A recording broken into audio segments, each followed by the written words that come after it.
As we move into the Constitution, I would like to remind you that the first three articles of the Constitution cover the three branches of government. Article 1, being the longest of all the articles, addresses the most numerous House. Of course, that would be Congress. Along with Article 1, we find all of the enumerated and enumerated issues that pertain to Congress. Article 1, of course, we're looking at a bicameral system. This means that we have two houses. We have the House and we have the Senate. There is one state, however, in the United States that works on a cameral system, and that would be Nebraska. Other than that, we work on a bicameral system, especially at the federal level. The House of Representatives is actually as close as we, the people, get to a true democracy.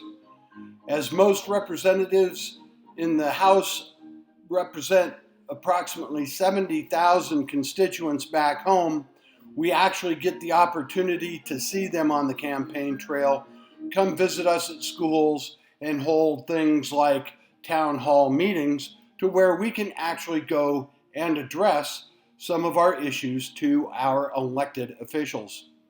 All legislation that spends money must originate in the House. Once again, any legislation that spends tax dollars needs or must originate in the House of Representatives.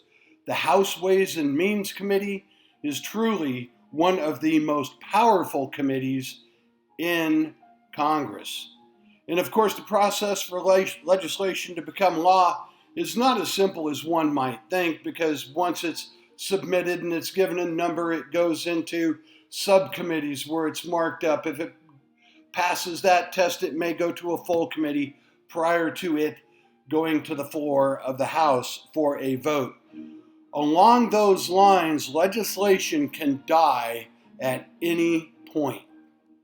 All legislation that goes to the president after the cycle of going from the Senate or the House to the Senate, going on to the president for his signature, it must be in like form. Therefore, if a piece of legislation originates in the House, is marked up in the Senate, it must go back to the House to be voted on prior to going to the president for his signature.